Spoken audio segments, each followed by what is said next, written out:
시편 오늘 19편의 말씀을 보게 됩니다. 우리가 계시라 그러죠. 계시 하나님께서 자신을 드러내어 나타내어 주시는 사역을 계시다라고 합니다. 그 계시는 하나님이 그 자신을 계시해 가실 때 쓰시는 큰 방법 중에 하나가 자연 지으신 그 세상을 통해서 남기신 하나님의 그 창조의 흔적이 하나님이 누구이신지를 드러내시는 거죠. 그리고 또 하나는 말씀입니다. 사실은 자연 속에 숨겨진 하나님의 손길은 말씀의 빛 아래서만 볼 수 있는 것이죠. 1절부터 우리가 읽은 6절까지가 보통 이제 하늘, 그리고 궁창, 그리고 해, 이 세 가지 요소를 가지고 자연을 통해 하나님께서 자신을 드러내고 계신 것들을 표현하고 있습니다. 1절 말씀을 보시게 되면 하늘은 하나님의 영광을 선포하고 궁창은 그분의 손으로 하신 일을 나타낸다고 합니다.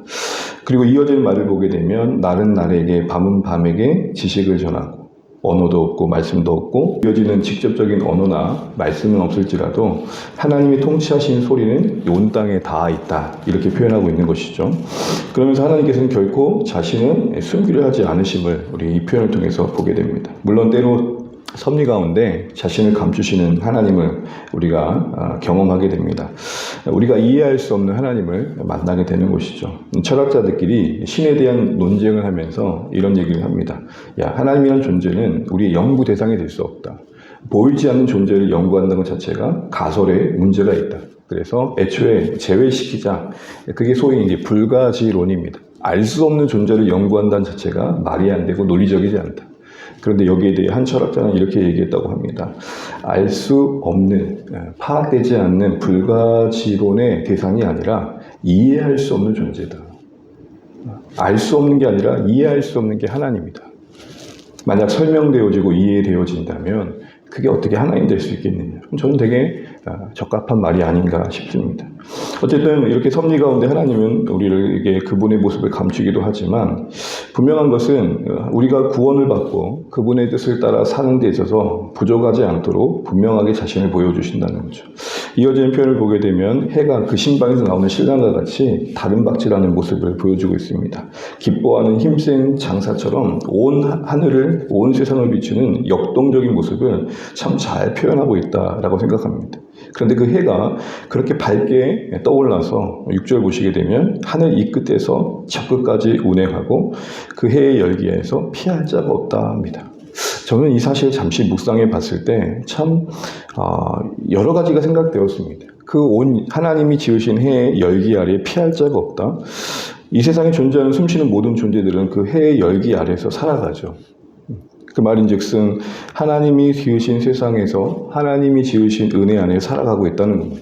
하나님이 그렇다고 선인과 악인을 가리워서 선인에게는 해를 비추고 악인에게는 해를 거두는 그런 식으로 일하지 않으신다는 거죠. 이어질 말씀 7절 이하를 보게 되면 이제 말씀에 대한 이야기가 나옵니다. 하늘에 대한 이야기, 궁창에 대한 이야기, 해에 대한 이야기, 자연을 통해 드러내신 하나님에 대한 이야기가 이어져서 7절에 말씀을 통해 만나는 지혜를, 하나님의 지혜를 보게 됩니다.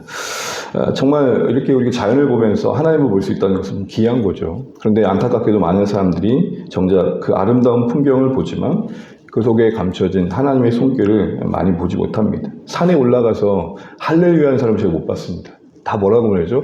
야호 그럽니다. 야호. 감탄은 하지만 정작 그 감탄의 대상이 불분명한 거죠.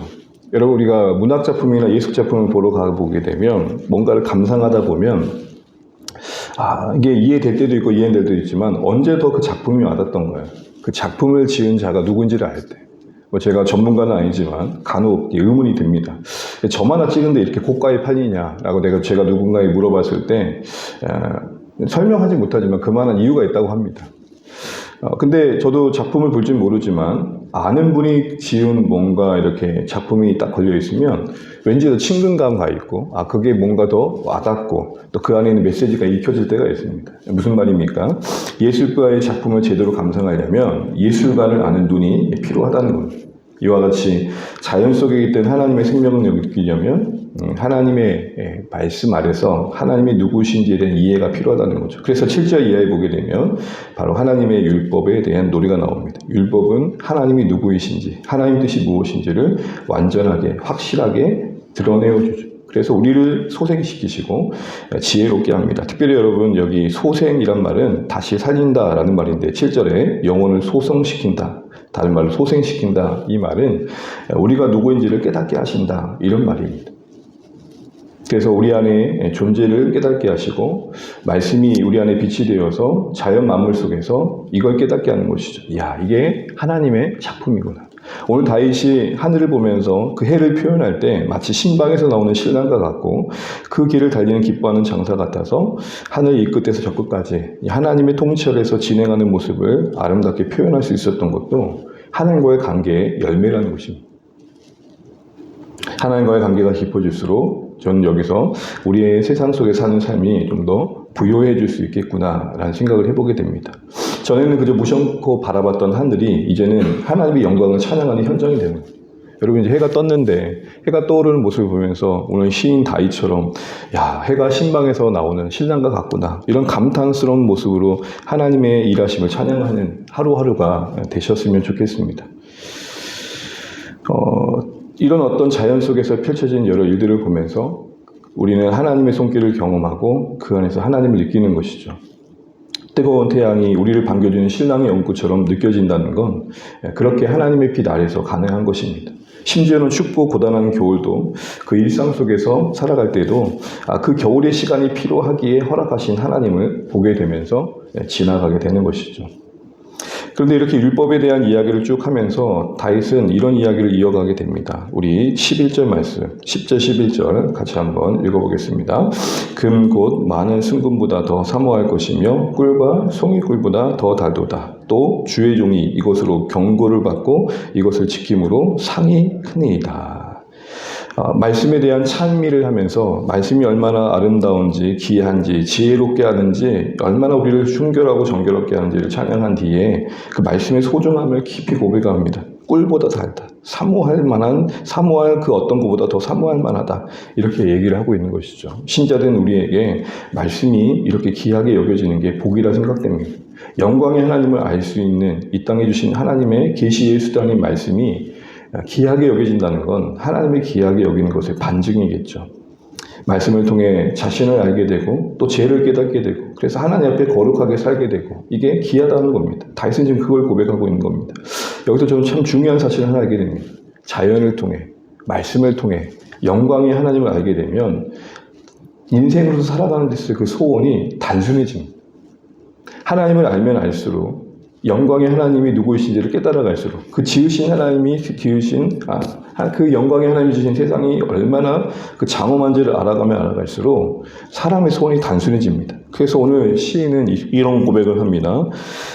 14절 말씀 우리 말씀 읽고 마무리하도록 하겠습니다. 14절입니다. 나의 반석이시오 나의 구속제신 여호와여 내 입의 말과 마음의 묵상이 주님 앞에 연락되기를 원하나이다. 주님 앞에 연락되기를 원하나이다. 말씀 앞에서 자신의 종됨을 깨닫고 이 땅에 존재하는 이유와 목적을 깨닫고 하는 그의 고백은 하나님, 제 존재가 하나님 앞에 받아들여지는 존재가 되면 좋겠습니다. 이렇게 이야기를 하고 있는 것이죠. 하나님 앞에 살아가는 그 하루하루가 용납되어지고 받을 만한 삶이 되는 그 순수한 마음을 가지고 그 단순한 소원함을 가지고 살아가게 되더라는 것입니다. 말씀을 맺겠습니다. 사랑하는 주안의 가족 여러분, 오늘도 우리는 하나님 지으신 세상 속에 살아갑니다. 그 하루하루 살아가는 수고 속에 때론 고단함도 있습니다. 그러나 잠시 눈을 감고 우리 안에 계신 하나님이 지으신 세상을 때로는 묵상해 보시면 좋겠습니다. 아침에 뜨는 태양이 우리를 향한 하나님의 기쁨으로 여겨주시면 좋겠고 부는 바람이 우리를 향한 하나님의 위로로 와닿으시면 좋겠고 때로는 잠시지만 지나친 그 그늘이 우리에게 주신 하나님의 힘으로 와닿으시면 좋겠습니다. 이렇게 하나님의 말씀 안에서 지으신 세상과 일상을 보며 부요함을 누리시면 좋겠고 더 나아가서 말씀 안에서 우리 자신의 면밀히 살피고 온 우주보다 큰 우리 내면의 우주의 세계를 하나씩 질서 있게 정돈해 가시면 좋겠습니다. 왜냐하면 가장 빛나는 것은 말씀 앞에 산 우리의 삶이기 때문입니다. 아무리 이 세상에 화려하고 그럴듯한 것들을 만든다 할지라도 우리 내면의 우주의 세계가 무너져 있고 망가져 있으면 하나님 앞에 받으실 만한 것들이 없다면 향기가 되지 않는다면 그것은 참 허망한 인생이기 때문에 그렇습니다. 어느 누군가 이런 말을 했습니다. 인간은 천사도 짐승도 아니다. 다만 인간이 천사가 되려 하는 그 순간 짐승이 되고 만다. 무슨 말인지 아시겠습니까?